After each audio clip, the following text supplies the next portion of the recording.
used to bring about the chemical reaction in the cell. Let us see a simple electrolytic cell consisting of two copper strips dipped in a solution of copper sulfate. Now, if we apply DC voltage to the electrodes, then at anode, copper loses electrons and goes into the solution as ions. At anode, Cu solid gives Cu2 plus solid plus 2 electrons, while simultaneously at cathode, the copper ions of solution gain electrons and get deposited. At cathode, Cu2 plus aqueous plus 2 electrons gives Cu solid. So we see that copper is dissolved or oxidized at anode and deposited or reduced at cathode. This is used in industrial purification of copper up to 99.95%.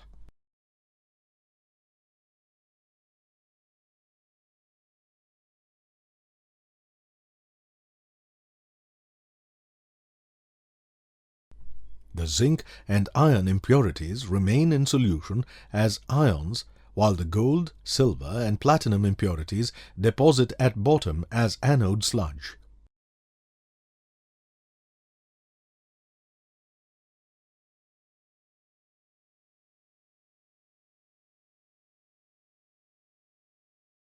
Many metals such as sodium, magnesium and aluminium are produced by the electrolytic process using electrochemical reduction. We know now how the electrolytic process occurs. But how to know the amount of substances that are liberated at electrodes due to the electrolytic reaction? To answer this question, Faraday gave some laws. Let us perform electrolysis of a silver nitrate solution and deposit silver on a copper key. The key weighs 40 grams initially. How much silver will be deposited if we pass a current of 1 ampere through it for 1 hour? To answer this question, Faraday gave a law which states that the amount of any substance deposited, evolved or dissolved at any electrode is directly proportional to the amount of electrical charge passing through the circuit. The reaction occurring at cathode for deposition of silver is as Ag plus aqueous plus electrons give Ag solid. Charge on 1 mole of electrons equals Avogadro's number, Na, into charge on 1 electron equals 6.023 into 10 raised to 23 into 1.602 into 10 raised to minus 19 coulombs equals 96,487 coulombs. That is 96,500 coulombs equals Faraday's constant. Charge Q equals current I into time t equals 1 into 60 equals 3600 C.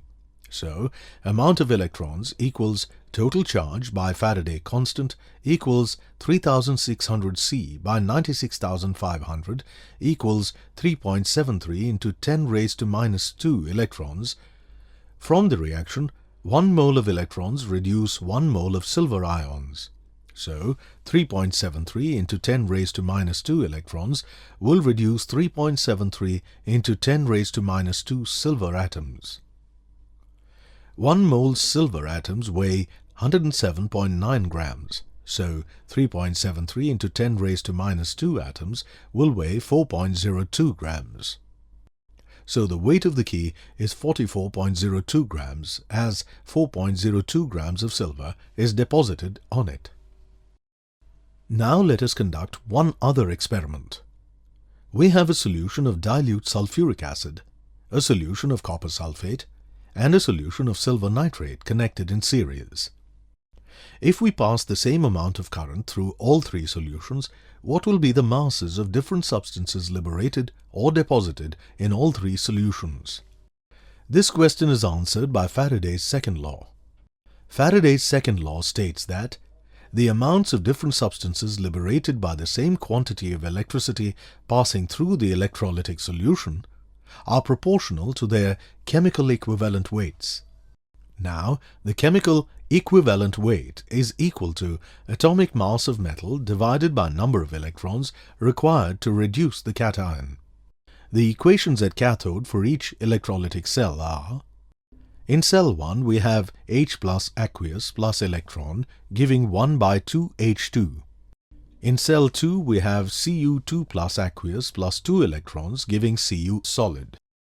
In cell 3, Ag plus aqueous plus electron gives Ag solid.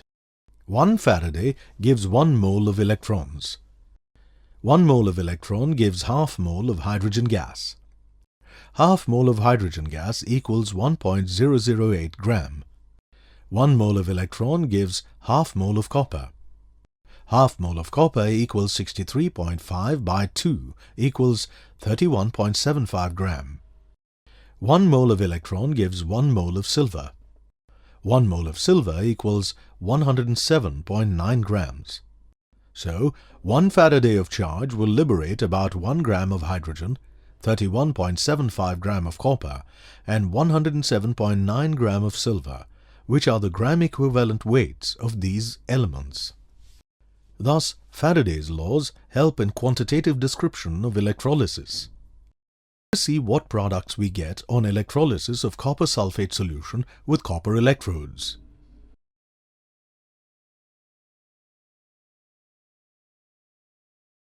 The reactions at electrodes are: at anode, Cu solid gives Cu2 plus solid plus 2 electrons.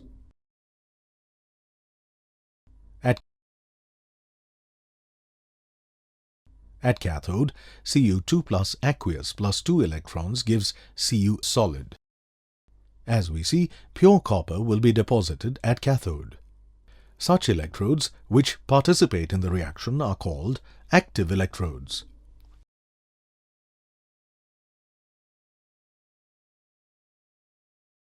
The reactions at electrodes are: at anode, the reaction that occurs is H2O liquid gives 2H plus aqueous plus half O2 plus 2 electrons.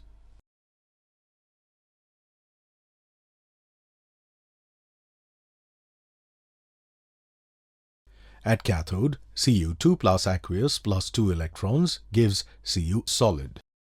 So as we see, pure copper will be deposited at cathode and oxygen is liberated at anode. This is because of the higher oxidation potential of oxygen than sulfate ions at anode and higher reduction potential of copper than hydrogen at cathode. Such electrodes which do not participate in the reaction are called passive electrodes. Here we have seen that the choice of electrodes changes the products formed during electrolysis depending on the reduction potentials of the components. Now let us take a look at what is happening at anode. The reactions competing against each other here are: Cl minus aqueous giving half Cl2 gas plus electrons. The standard potential of this reaction is 1.36 volts. 2H2O giving 2H plus and 2OH minus aqueous. And the 2OH minus further give H2O and half O2 with 2 electrons. The net reaction becomes H2O giving 2H plus half O2 gas plus 2 electrons. The standard potential for this reaction being 1.23 volts. The reaction at anode with lower value of E0 is preferred, and therefore water should get oxidized in preference to Cl minus aqueous. But due to overpotential of oxygen, the first reaction is preferred and chlorine gas is liberated. Two different ions are competing for reduction here. Na plus aqueous plus electron gives Na solid. E cell 0 equals minus 2.71 V. H plus aqueous plus electron gives half H2G. E cell 0 equals 0.00 V. The reaction with higher value of E0 is preferred for reduction, and therefore the reaction at the cathode during electrolysis is H plus aqueous plus electron gives half H2G. NaCl aqueous gives Na plus aqueous plus Cl minus aqueous. Cathode, H plus aqueous plus electron gives half H2 gas. H2O liquid gives H plus aqueous plus OH minus aqueous. Net cathode reaction H2O liquid plus electron gives half H2 gas plus OH minus aqueous. Anode Cl minus aqueous gives half Cl2 gas plus electron.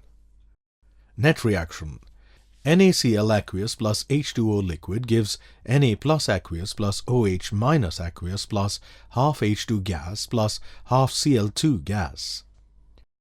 So, again we see that many factors affect the products formed during electrolysis depending on the reduction potentials of the components.